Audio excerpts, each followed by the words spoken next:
Muy buenos días, hermanos y hermanas. Maranata, Cristo viene.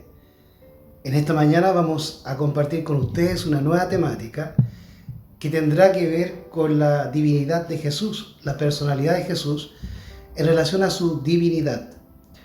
Hoy se han levantado muchísimos vientos de doctrina, grupos de adventistas disidentes. Cuando hablamos de adventistas disidentes estamos hablando de disidentes de la doctrina, no de un templo o de un edificio o de una corporación. Eso es un concepto equivocado que tienen los hermanos organizacionales, de que un disidente tiene relación a salirse de un templo, sino que la disidencia tiene que ver con abandonar la doctrina. Hay muchos disidentes dentro de la corporación adventista, muchos pastores que son disidentes, muy conocidos todos ellos, pero también hay mucha disidencia en los grupos de sostén propio, donde mayormente esta falsa doctrina de que Jesús no es Dios está agarrando mucha fuerza. Por eso hoy quiero compartir un breve estudio, bastante corto, pero muy escueto y bien profundo, que nos llevará a comparar algunos textos bíblicos para entender la cuestión si Cristo es Dios o no. Esta materia se ha tratado de zanjar a través de la teología, pero la teología no pasa de ser más que filosofía e imaginación humana. Así que la teología y los teólogos y los pastores no son muy asertivos en esta relación de Cristo con la divinidad. Y es por eso que las iglesias se dividen y se dividen, ya que la gente tiende a seguir a estos teólogos solamente porque tienen un título profesional que los proclama pastores. Pero eso no es así en la realidad cristiana y bíblica, en que los hijos de Dios no estudiaban en centros educacionales que estén relacionados con Babilonia. O sea, yo no puedo decir soy ministro de Dios y me dieron un título profesional en una institución que está unida a Roma o unida al Estado. Eso es bastante irrisorio e infantil pensar de esa manera. Y es por eso que se han abierto y levantado distintas escuelas de teología que han llevado a la división del cristianismo y por ende también a la división del adventismo. Hoy vamos a utilizar la Biblia y vamos a repasar dos pasajes bíblicos que tienen relación a los apóstoles y a Jesús. Puntualmente vamos a ver el pasaje de Jesús en la barca en medio de la tempestad. Y también vamos a ver pasajes que tienen relación con la segunda venida de Jesús, puntualmente Mateo 24 y Salmo 51. De esa manera permitiremos que la Biblia nos explique sin teología y sin filosofía humana si Cristo es Dios o no. Así que les pido que me acompañen en este estudio y que si les gusta este trabajo, por favor me apoye con un like, comparte el video y también se suscriba al canal. Así que, Maranata, Cristo viene, bienvenido a este canal y le suplico ahora que me acompañe en oración para poder estudiar las Santas Escrituras. Padre nuestro que está en los cielos, te alabamos, glorificamos y bendecimos tu nombre. Te agradecemos en esta mañana por tu Santo Espíritu, por tu amor, por tu perdón y sobre todo, y sobre todos, por tu Hijo Jesús de Nazaret. Pero aún más, gracias a ti, Padre, por tu Hijo y porque tú, como dice la palabra, estabas en tu Hijo reconciliándote con el mundo. Tú también estabas allí sufriendo. Tú también sufriste en la cruz del Calvario. Gracias por todo, Padre. Permítenos ahora elevar a tu Hijo Jesús, glorificarlo y ponerlo en el lugar que le corresponde, en el cielo, al lado tuyo, porque Él es Dios, porque Él es tu Hijo. A ti sea la gloria, el reino y el poder, por los siglos de los siglos, amado Dios. Bendícenos con tu Santo Espíritu y pon tu ley en nuestro corazón. Te lo pedimos en el nombre de Jesús. Amén y amén. Para comenzar, quiero compartir con ustedes un pasaje bíblico que tiene relación a Juan capítulo 5. Vamos a Juan capítulo 5, al versículo 18 y también, versículo 17 y 18. Vamos a revisar este pasaje que tiene relación a la divinidad de Jesús y a entender que si Cristo es Hijo de Dios, no lo desmerece de ser Dios. Los testigos de Jehová piensan que Cristo no es Dios porque es el Hijo de Dios. Y los adventistas del séptimo día están negando que Jesucristo es Hijo de Dios para aceptar la divinidad de Dios. De manera que los teólogos y los pastores y muchos predicadores de sostén propio historicistas tienen la mente de Arrio y tienen la mente de un testigo de Jehová. O sea, tienen una mente carnal, superficial. Y no estudian la Biblia, sino que quieren resolver estas cuestiones con teología y filosofía. Pero la Biblia nos da la respuesta a la cuestión de los testigos de Jehová y de que si Cristo, al ser Hijo de Dios, deja de ser Dios. Entonces, no hay problema en decir que Jesucristo es engendrado e Hijo de Dios, porque eso lo hace Dios. Vamos a Juan capítulo 5, versículo 17 y 18. Dice allí, y Jesús les respondió, mi Padre hasta ahora trabaja y yo trabajo. Por esto, más procuraban los judíos matarle, porque no solo quebrantaba el sábado, sino que también decía que Dios era su Padre, haciéndose igual a Dios. Por lo tanto, que Jesús sea el Hijo de Dios y engendrado por Dios, no lo aminora en ningún grado, sino, como le dice el Padre en Hebreos capítulo 1, tú eres Dios. Vamos a Hebreos capítulo 1, versículo 9 en adelante. Hebreos capítulo 1, versículos 9 en adelante. Ya vamos a pasar al texto que nos invita hoy día a estudiar, que yo les comentaba en Mateo y también en el Salmo. Pero en el libro de los Hebreos nos dice lo siguiente, versículo 6 hasta el versículo 11. Y otra vez, cuando introduce al primogénito en el mundo, dice, y adórenle todos los ángeles de Dios. Y ciertamente de los ángeles dice, el que hace a sus ángeles espíritus y a sus ministros llama de fuego. Mas al Hijo dice, estoy leyendo el versículo 8 del capítulo 1, el Padre habla de su Hijo. Mas al Hijo dice, tu trono, oh Dios, por siempre jamás, cetro de equidad es el cetro de tu reino. Por lo tanto, el Padre le dice a Jesús, Dios. Interesante, versículo 8, mas al Hijo dice, tu trono, oh Dios, por siempre jamás, cetro de equidad es el cetro de tu reino. Has amado la justicia y aborrecido la maldad.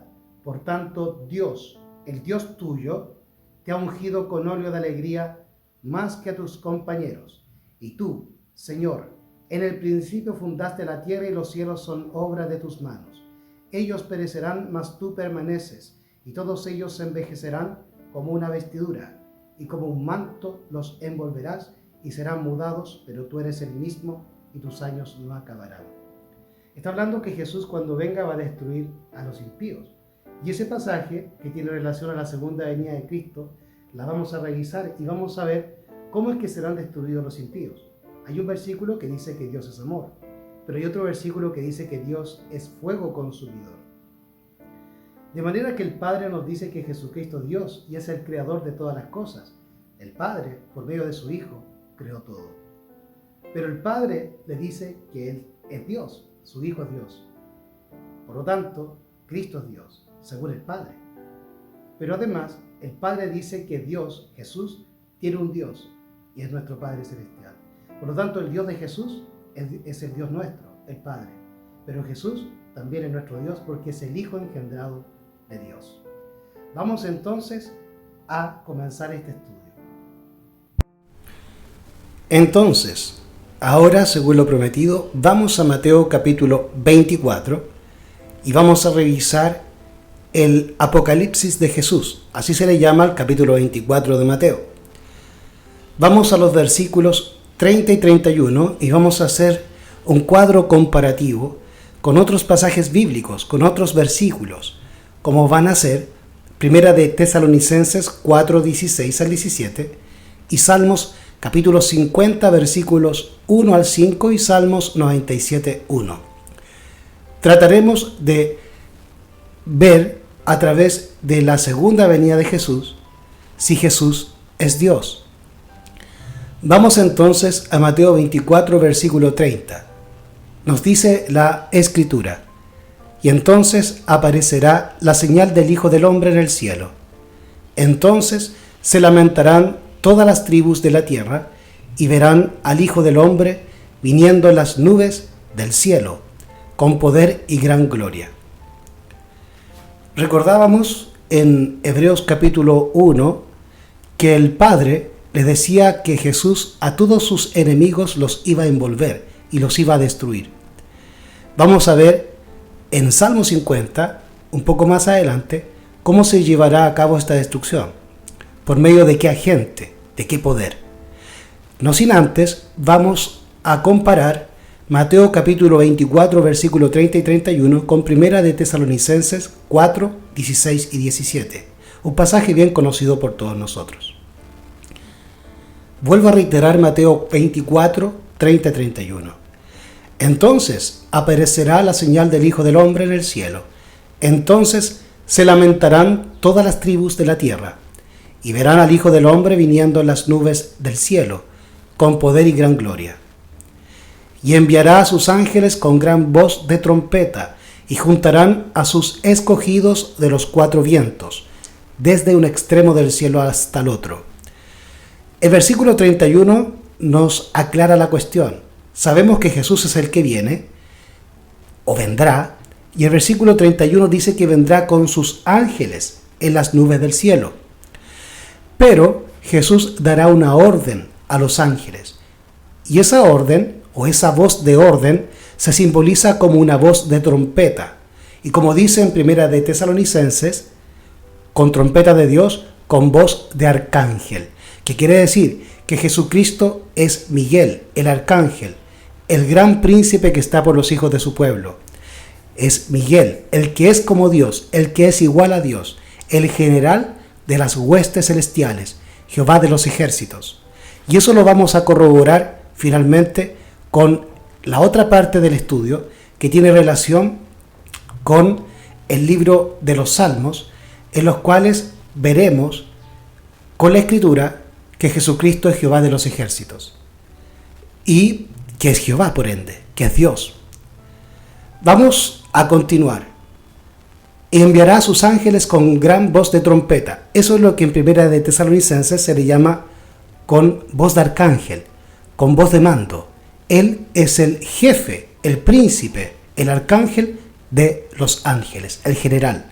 Como se presentó a Josué, cuando Josué, en las vísperas de conquistar Jericó, vio a este hombre con una espada y le preguntó si él era de ellos o estaba en contra. Y él dijo: no, yo soy el príncipe de los ejércitos de Jehová. Y luego él le dice: quita el calzado de tus pies, porque el suelo que estás pisando, tierra santa es. Y lo hizo así. Y Josué entendió que él estaba conversando con la misma entidad con la cual habló Moisés en la zarza ardiendo. Porque así también en la zarza, Jehová, que estaba en la zarza, le pidió a Moisés que quitara el calzado. ¿Por qué? Porque el suelo era santo, debido a la presencia de la Shequina, la presencia del Espíritu Santo, de ese fuego resplandeciente que es la gloria de Dios, que es el fuego consumidor, como vamos a ver de ahora en más. Primera de Tesalonicenses nos conecta entonces con Mateo 24, versos 30 y 31. Primera de Tesalonicenses, capítulo 4, versículos 16 y 17. Porque el Señor mismo, con aclamación, con voz de arcángel y con trompeta de Dios, descenderá del cielo, y los muertos en Cristo resucitarán primero. Luego nosotros, los que vivimos, los que hayamos quedado, juntamente con ellos seremos arrebatados en las nubes para recibir al Señor en el aire, y así estaremos siempre con el Señor. Entonces en Mateo 24, versículo 31, notamos que Jesús envía a sus ángeles con voz de trompeta. ¿A qué? A que los ángeles junten a los escogidos de los cuatro vientos, de un extremo del cielo hasta el otro. Y en Primera de Tesalonicenses esta visión se nos amplía. Y nos dice el versículo 16, porque el Señor mismo, con voz de aclamación, con voz de mando, con voz del arcángel Miguel, como el jefe y príncipe de los ejércitos del Padre, de los ejércitos de Jehová.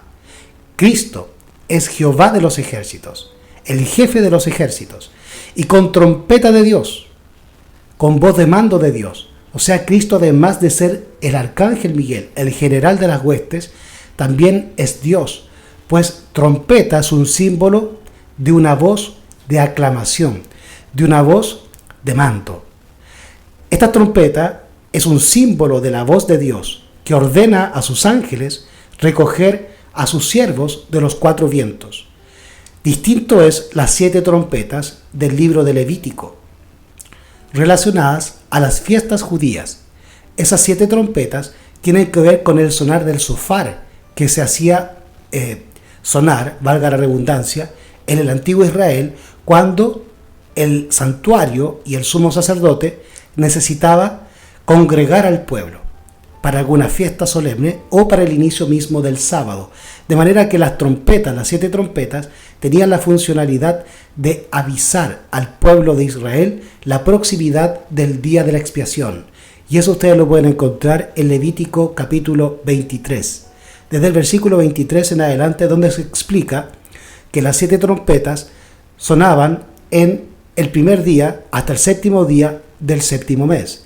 Pero el día de la expiación, o el Yom Kippur, comenzaba 3 días después, en el 10º día del 7º mes. Por lo tanto, las trompetas o las 7 trompetas tienen que ver con el santuario y con las fiestas hebreas. Pero esta trompeta del cual estamos leyendo acá no tiene que ver con las 7 trompetas, sino con la voz de mando que Dios dará para ordenar a sus ángeles a que recojan de los 4 vientos a sus siervos, a sus discípulos, a sus seguidores, a los salvos y redimidos. Pero el Salmo 50 nos va a profundizar más esta escena. Es increíble que en el Antiguo Testamento se nos proporcione una visión mucho más exacta y mucho más detallada de aquello que se nos narra en Mateo 24 y Primera de Tesalonicenses 4. De manera que es un error garrafal y vital lo que hacen los evangélicos y católicos al despreciar el Antiguo Testamento en desmedro de solo leer el Nuevo. Al final, eso va en desmedro de ellos mismos y de su salvación. Por lo tanto, nosotros no podemos copiar aquel ejemplo y debemos estudiar con la Biblia el Antiguo con el Nuevo y el Nuevo con el Antiguo Testamento. Salmos capítulo 50, versículos 1 al 5. El Dios de dioses, Jehová, ha hablado y convocado la tierra desde el nacimiento del sol hasta donde se pone. De Sión, perfección de hermosura. Dios ha resplandecido. Verso 3. Vendrá nuestro Dios, y no callará. Fuego consumirá delante de él, y en derredor suyo habrá tempestad grande. Verso 4. Convocará a los cielos de arriba y a la tierra para juzgar a su pueblo. Verso 5. Juntadme mis santos, los que hicieron conmigo pacto con sacrificio, y los cielos declararán su justicia, porque Dios es el juez. Interesante que Jesucristo nos dice en el Nuevo Testamento que el Padre le ha entregado todo el juicio a Él. Pero el Nuevo Testamento, como acabamos de leer en estos pasajes de Mateo 24, 30 y 31, y de Primera de Tesalonicenses 4, 16 y 17, entre otros pasajes bíblicos, tanto del Antiguo como del Nuevo Testamento, se nos dice que es Jesucristo el que viene. Pero en Salmo 50 nos dice que es Jehová, Dios, el que viene. Versículo 3, vendrá nuestro Dios. Versículo 1, el Dios de dioses, Jehová ha hablado y convocado la tierra. Versículo 3, vendrá nuestro Dios. Si comparamos entonces Salmo 50, verso 3, que nos dice vendrá nuestro Dios, con Mateo 24, 30, en donde nos dice que Jesús es el que vendrá, y Primera de Tesalonicenses 4, 16, nos dice que el Señor Jesús vendrá, quiere decir que Jesús es el Dios Jehová, del cual nos habla Salmos capítulo 50 y el rey David. De manera a quien adoraba el rey David era a Jesús, el Hijo, y a través del Hijo adoraba al Padre. Así que la divinidad, la deidad, Jehová, que se revela en el Antiguo Testamento es nada más y nada menos que Jesús de Nazaret. Y es por eso que Jesús dijo en vida: escudriñad las Escrituras, porque os parecen que en ellas halláis la vida eterna, pues ellas dan testimonio de mí. Y luego a los discípulos de Emaús dice la Escritura que Él les enseñó todo lo que los profetas y Moisés habían escrito de Él, porque de mí escribió Moisés, dice Jesús. También David, y todos los profetas, y todos los reyes, y todos los apóstoles escribieron de Jesús. Jesús debe ser nuestro centro. Jesús es nuestra salvación y no el templo. Vendrá nuestro Dios y no callará. Fuego consumirá delante de él y en derredor suyo habrá tempestad grande. Habrá conmoción, destrucción. Convocará a los cielos de arriba y a la tierra para juzgar a su pueblo. Viene como juez a ejecutar un juicio. La salvación para aquellos que venzan al diablo, a la bestia, a la imagen y a la marca y pasen el juicio investigador sin pecado, versus la cizaña, que será destruida junto a Babilonia. Dice aquí: vendrá nuestro Dios y no callará, fuego consumirá delante de él. Ese es el fuego consumidor, su presencia, el destello de su gloria, su halo de luz, su Espíritu Santo, su poder, su presencia, su carácter, su fuego consumidor. Es el Espíritu Santo el que hará la obra de destrucción, así como fue el Espíritu Santo que hizo la obra junto con Jesús de creación. Jesús creó todas las cosas por el poder de su Santo Espíritu. Y el Padre, a través de su Hijo y de su Espíritu, creó también todas las cosas. Fíjese lo que dice allí el versículo 3. Vendrá nuestro Dios y no callará. Fuego consumirá delante de él. Y en derredor suyo habrá tempestad grande. Fíjese lo que dice el versículo 4. Convocará a los cielos de arriba y a la tierra para juzgar a su pueblo. Verso 5. Da una orden. Juntadme a mis santos, los que hicieron conmigo pacto con sacrificio. Ese versículo 5 está totalmente conectado a Mateo 24, versículo 31, y a Primera de Tesalonicenses, capítulo 4, versículo 16. Vamos a repetir solamente el versículo 31 de Mateo 24, el versículo 16 de Primera de Tesalonicenses 4 y el versículo 5 de Salmo 50. Mateo capítulo 24, versículo 30. Y enviará a sus ángeles con gran voz de trompeta, y juntarán a sus escogidos de los cuatro vientos, desde un extremo del cielo hasta el otro. Primera de Tesalonicenses 4:16. Porque el Señor mismo con aclamación, con voz de arcángel y con trompeta de Dios, descenderá del cielo y los muertos en Cristo resucitarán primero. Versículo 5 de Salmos 50 dice: Juntadme mis santos, los que hicieron conmigo pacto con sacrificio. Y le agregamos ahora el texto de Salmos 97, versículo 1 y 3. Jehová reina, regocíjese la tierra, alégrense las muchas aguas, nube y oscuridad alrededor de él. Justicia y juicio son el fundamento de su trono.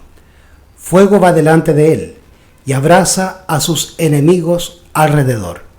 Por lo tanto, este texto, en el versículo 3 del Salmo 97, 1, está relacionado con el Salmo 50, versículo 3. Vendrá nuestro Dios y no callará, fuego consumirá delante de él, y en derredor suyo habrá tempestad grande. Y el Salmo 97 dice: Jehová reina, regocíjese la tierra, alégrense las muchas islas, nube y oscuridad alrededor de él, alrededor de Jehová. Justicia y juicio son el fundamento de su trono. Fuego va delante de él y abraza a sus enemigos alrededor.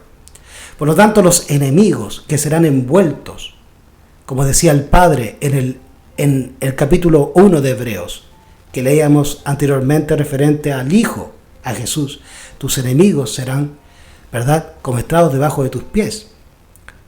Siéntate a mi diestra hasta que ponga a tus enemigos por debajo de tus pies. Jesucristo, cuando venga, va a destruir a los enemigos del Padre y a sus enemigos, a los príncipes de este mundo, a aquellos que obedecen a Satanás y están haciendo la obra maligna de esclavizar a la humanidad. Estos magnates de la tierra, que serán destruidos según la Escritura, en las profecías relacionadas a Apocalipsis 19, 20 y también Apocalipsis 14, 15, donde nos muestra la destrucción de los hombres y de los impíos. Serán destruidos por el fuego consumidor, por ese fuego que va delante de él, por su destello de la gloria, por ese Espíritu Santo, por esa luz maravillosa, por esa gracia, por ese carácter que es el Espíritu Santo, por la conciencia de Dios, que renueva nuestra mente a través del Espíritu, como dice Efesios 4:23, y renovaos en el Espíritu de vuestra mente. Es ese Espíritu el que nos sella, el que nos da vida, es el mismo Espíritu que le quitará la vida a aquellos que se opongan al Evangelio que por medio del Espíritu Santo Cristo nos ha revelado. Por lo tanto, debemos obedecer la voz del primer ángel que nos llama a adorar a aquel que hizo el cielo, la tierra, el mar y las fuentes de las aguas. Esto es, a Jesús de Nazaret. Es Jesús Jehová, es Él el que vendrá, es Él el que destruirá, y lo hará con su fuego consumidor. Y cuando Él venga, dará la orden con voz de trompeta, con voz del arcángel Miguel, a sus ángeles, y los invitará a que reúnan a todos los salvos, redimidos, a sus escogidos, de los cuatro vientos de la tierra. No cabe duda, al comparar todos estos pasajes, que Jesucristo, que es aquel que viene por segunda vez, es nada más y nada menos que Jehová, el Dios de Israel, y también el Dios tuyo y mío.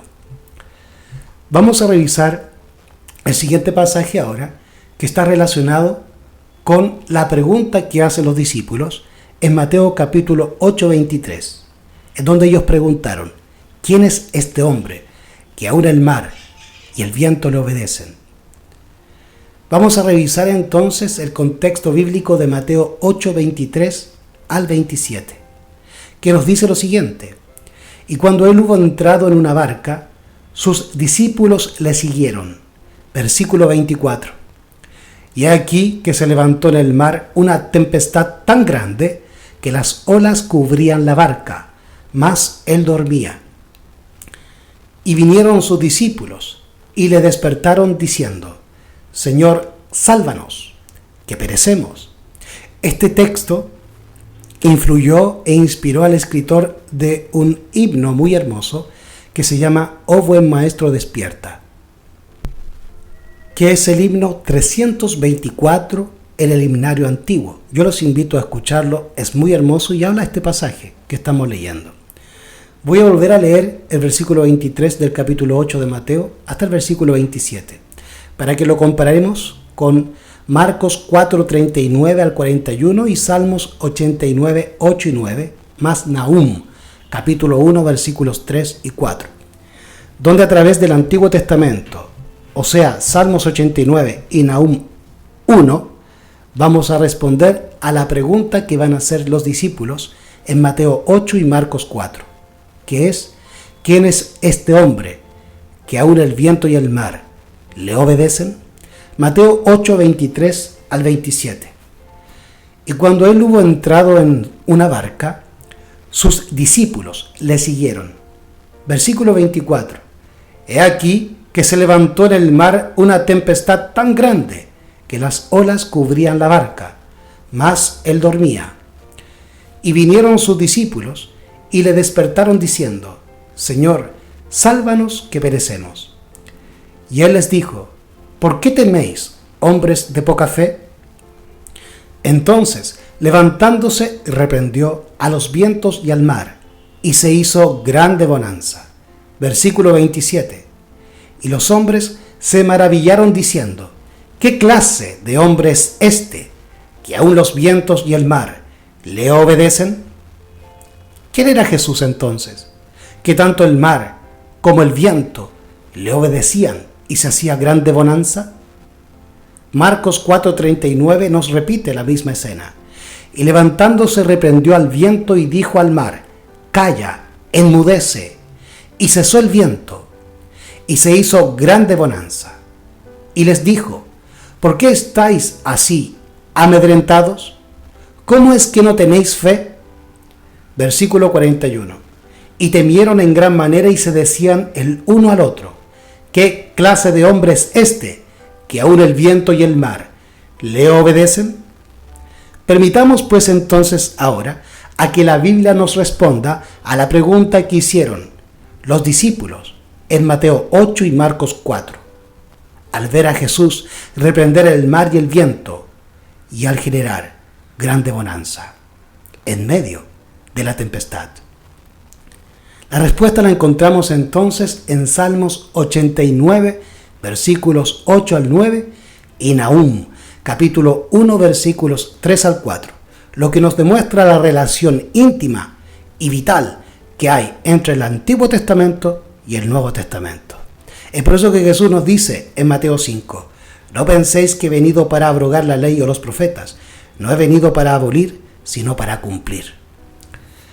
Dice Salmos capítulo 89, versículos 8 al 9: oh Jehová, Dios de los ejércitos. Estamos entonces hablando de Jehová, el Dios de los ejércitos. Los ejércitos son las huestes de ángeles celestiales y el pueblo de Dios en la tierra. Por lo tanto, nuestro general es nuestro Dios, Jehová, Jesucristo, Yahweh Sabaoth, Jehová de los ejércitos. Lutero, en el libro Castillo Fuerte Nuestro Dios, pregunta: ¿sabéis quién es Jesús, el que murió en la cruz? Señor de Sabaoth. Esa palabra Señor de Sabaoth significa Jehová de los ejércitos, Yahweh Sabaoth. Salmos 89, 8. Oh Jehová, Dios de los ejércitos, ¿quién como tú? Poderoso eres, Jehová, y tu fidelidad te rodea. Tú tienes dominio sobre la braveza del mar. Cuando se levantan sus ondas, tú las sosiegas. ¿Quién sosiega al mar, al viento, a las ondas, y se produce gran bonanza? Jehová, Dios, Jehová de los ejércitos. Nahum capítulo 1, versículo 3 y 4. Jehová es lento para la ira y grande en poder. No tendrá por inocente al culpable. Jehová marcha en la tempestad y el torbellino, y las nubes son el polvo de sus pies. Aquí nos dice que Jehová viaja sobre las nubes y que viaja entre medio de tempestad y torbellino. Tempestad que aparece en el libro de Salmos, como lo leímos anteriormente. Tempestad va delante de él, y su fuego consumidor va abrazando a los impíos, a sus enemigos. Jehová es lento para la ira, pero también es justo para darle a los impíos a su tiempo la paga de su extravío. Jehová es lento para la ira, grande en poder, no tendrá por inocente al culpable. Jehová marcha en la tempestad y el torbellino, y las nubes son el polvo de sus pies.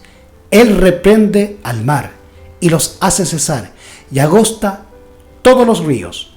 Languidece en Basán y el Carmelo, y la flor del Líbano se marchita. Por lo tanto, a la pregunta que hacen los discípulos: ¿qué clase de hombre es este, que aún los vientos y el mar le obedecen? La respuesta la encontramos entonces en Salmos 89, 8, 9 y Nahum 1, 3 y 4, que nos dice que aquel que reprende el mar, aquel que reprende las ondas de la mar, aquel que reprende al viento y se hace grande bonanza y se sosiega la tempestad, es Jehová, Jehová de los ejércitos, como dice 89, 8 de Salmos. Jehová, como dice Nahum, capítulo 1, versículo 3. La respuesta entonces a la pregunta de los discípulos: ¿quién es este o qué clase de hombre es este? La respuesta es: Él es Jehová, Jehová de los ejércitos. Espero que este breve estudio le sea a usted de beneficio y que incremente su fe en aquel que hizo el cielo, la tierra, el mar y las fuentes de las aguas, a aquel que debemos adorar, a Jesús de Nazaret, el creador de los cielos y la tierra, y aquel mismo que reposó en Génesis en el séptimo día y santificó el sábado. Ese es Jehová, que guardó el sábado siendo Dios, pero que después nos dio ejemplo como hombre, guardando también el sábado y todos los mandamientos de su Padre. Aquel que quiere irse al cielo debe mostrar el carácter de Jehová, que aborreció la maldad, pero amó la justicia, que guardó todos los mandamientos de su Padre, y que nos dio ejemplo como Dios en el Génesis y como hombre en Lucas, mostrándonos que Él guardaba el sábado tanto como Dios, así como también como hombre. El sábado se guarda en el cielo como en la tierra, y ese ejemplo nos testimonia Jesucristo en Génesis capítulo 2, 1 al 3, y en Lucas capítulo 4, versículo 16, donde Jesús nos muestra su accionar obediente a su Padre. He aquí vengo, en el rollo del libro está escrito de mí: el hacer tu voluntad, Dios mío, me ha agradado, y tu ley está en medio de mi corazón. No he venido a abolir, sino a cumplir la ley. Así que, hermanos, si tú estás en medio de la tormenta, en medio de la tempestad, y la mar, la muchedumbre de gente bravía sobre ti, y los vientos y las tormentas, los problemas, se llegan a ti, entonces pídele a Jehová de los ejércitos, a Dios, a Jesús de Nazaret, que se levante y que reprenda los vientos y que reprenda la mar, y se hará sin duda en tu vida grande bonanza, como lo fue allí, en ese lago, con los discípulos. Que el Señor les bendiga. Espero que este estudio breve les haya sido de edificación, pero sobre todo para la gloria de Jehová, el Padre y el Hijo, y que el Señor derrame sobre cada uno de vosotros su Santo Espíritu, su gracia, su poder, su presencia, su carácter. Y recuerden siempre, hermanos, Maranata, que Cristo ya viene.